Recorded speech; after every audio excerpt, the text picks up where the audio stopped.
In the late 80s, early 90s, the Sega Genesis and the SNES video game consoles came out. I was around 5, 6, 7 years old around this time, and like all the other kids that age, I really wanted one. So one birthday or Christmas, my grandmother and my mom put their money together and they got me a Sega Genesis. You can't imagine how excited I was, but they didn't get me any games to go with it. Part of this was because they didn't understand you needed a game. And then when I was like, yo, there's no game, we need a game, I remember my mom being like, well, we can't afford to buy a game right now. So next time I get paid, we'll go to Blockbuster and rent one. This is my first realization and memory in my life that I realized I was poor. Not just that I was poor, but I started to kind of understand what being poor meant. I started understanding or thinking to myself, at least, like, how come other kids at my school have games, but I don't have games? And what is this paycheck thing that I have to wait for? How come some people have to wait for paychecks and other people don't have to wait for paychecks? I really believe that this got put into my consciousness and my subconsciousness that I didn't want to have to go through that anymore ever again. I wasn't really sure what it meant, but I believe this is where the hustle started. It wouldn't be to 2 or 3 years later when I would actually start getting my own money, but that was, I believe, the bare bones of it all. When I was like 9 or 10, my mom and my stepdad did give me an allowance. I don't remember exactly what it was, but I had to do chores like cut the grass, take the trash out, and they did give me an allowance. It wasn't a whole lot, but I'm really thankful for that. And that's something I like to instill in my kid, on earning money and what that meant. But the very first hustle that I ever did was thinking to myself, okay, if my parents are willing to pay me to do these chores, there's got to be other people in my neighborhood that would do the same thing. And so, like a lot of other kids, I went knocking on doors, seeing if I could cut people's grass and taking out their trash. Now, that was a long time ago, so I don't remember all the details, but I do specifically remember at least 2 or 3 people giving me money to do work. And that was the very first hustle I ever had. That was when I was living in the small town of Kilgore, Texas. And I would go on to do a couple of other random jobs at that age, 9, 10, 11 years old. I remember passing out flyers for a coffee shop and maybe doing different work around the church and stuff to get a little bit of money. So I started getting money before I was 10 years old. Then we moved to Hawaii. And come to find out, Hawaii had a lot of opportunity to hustle. The very first hustle I remember in Hawaii that I did was I went to this little church school, and I was maybe one of 2 or 3 kids that took the bus, where all the other kids would get rides from their parents. So I would take the bus, and I usually would get there a little bit early. And so there was a 7-Eleven down the street, and I would go to the 7-Eleven. So in seventh grade, I'm pretty sure it was seventh grade, I literally printed out a menu and I just upcharged a little bit for different items. And I went around passing the flyer to kids in school, and a few kids would pay me to get them snacks and different things in the morning from 7-Eleven.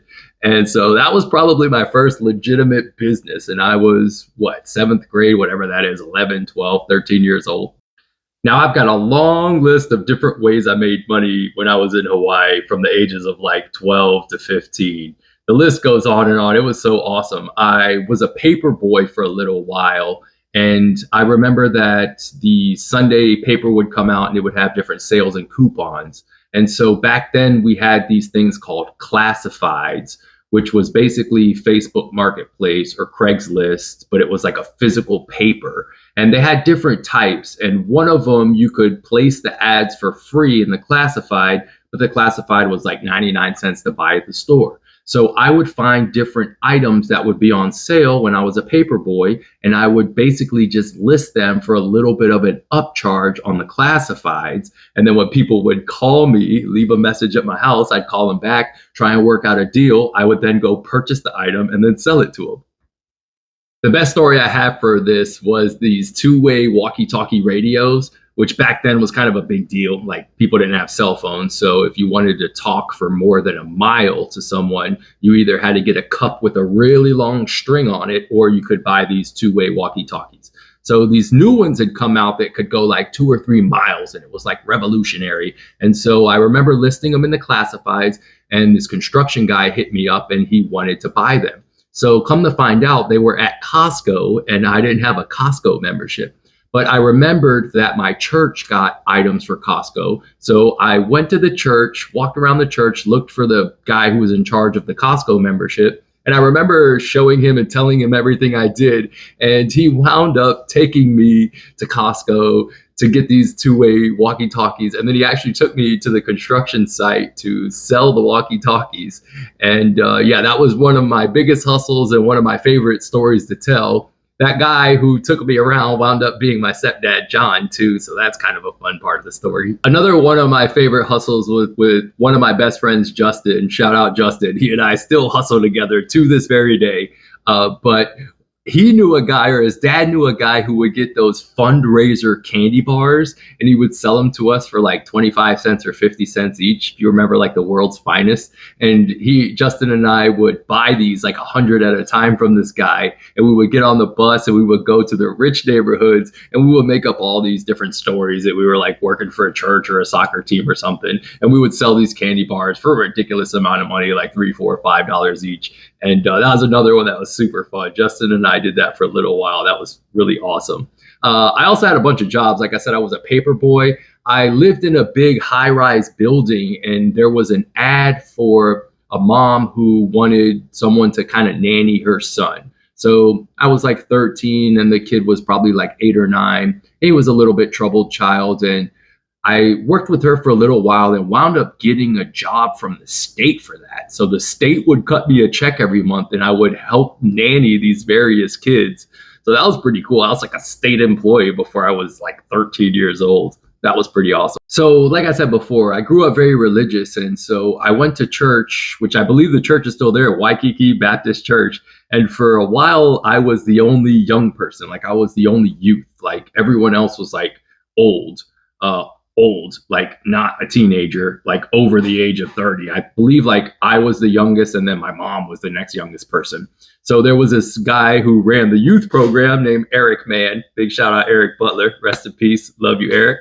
But so Eric and I sort of did these church hustles together. Like we would get the members to do like baked goods. So they would make us baked goods. And then when all the tourists would come in, we would then sell the baked goods to the tourists. And we didn't do anything bad with the money. We always reinvested it in the church. We would buy different music equipment, and we would go on mission trips and stuff.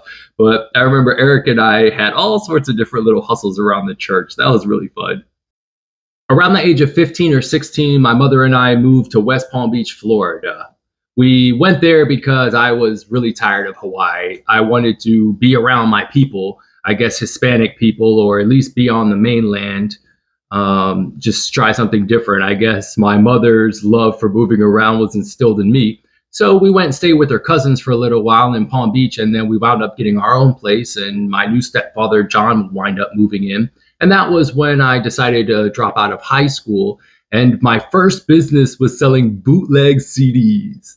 So around this time, this thing called Napster came out, and Napster was basically this file-to-file sharing system where basically you could just pirate music. And back then we had these old school dial-up internets, and the internet was really, really slow. So if you tried to download an MP3, it would literally take potentially hours to download one song. A whole album might take you a whole day. And then if someone picked up the phone in your house, then like the thing would stop. So basically, I figured out there was this other format of music called Real Media. It was a .rm file, and they were way, way, way smaller. I could download one of those songs in like 5 minutes. So basically, I figured out how to download those, convert them, which I could do offline, which means I wouldn't get disconnected. So anyway, I was able to sort of mass produce these pirated CDs. My first job when I dropped out of high school was working at Winn-Dixie. It's a Southern grocery store. I don't think it exists anymore. I was a bag boy. But several of the other kids that I worked there with, they were in high school. So I would basically take these kids like 10 to 20 CDs, and they would go sell them in high school, and then we would split the money every week. Big shout out to my buddy Gammy, man. We used to crush it doing that. It was super fun. So anyways, then around 16 years old, after I officially dropped out of high school and I was doing my little thing, my mom's cousin Carlos hired me to work in his trucking company. He was owner operator of a trucking company, and Carlos, big shout out Carlos, big time hustler, big time hustler. His story is pretty cool. He came from Cuba when he was like 8 or 9 and then never went to school. He just started learning to build houses at a very, very young age. So Carlos, still to this day, we still talk and hustle together. And so he really embraced my hustleness, and he and I did so many different things together, which at some point I'll get into. Then when I was about 18 years old, my parents, my mom and stepdad, they wound up moving to Richmond, Virginia. And about a year later, I would go on to join them.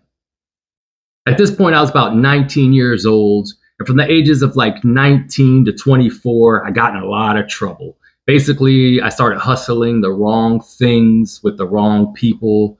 And I don't really want to get into that right now. But yeah, so I wound up leaving Richmond when I was like 24 to go back to Palm Beach, basically because I was in a whole lot of trouble. And so then I took about a year back in Palm Beach just to sort of regroup, get my life together. And then I wound up moving back to Richmond around the age of 25. And that's when I went back to college for computer programming. And I would go to college for computer science. I got a bachelor's degree. Then I joined corporate America. And the next 10 to 12 years of my life, there's really nothing to report. It was pretty boring.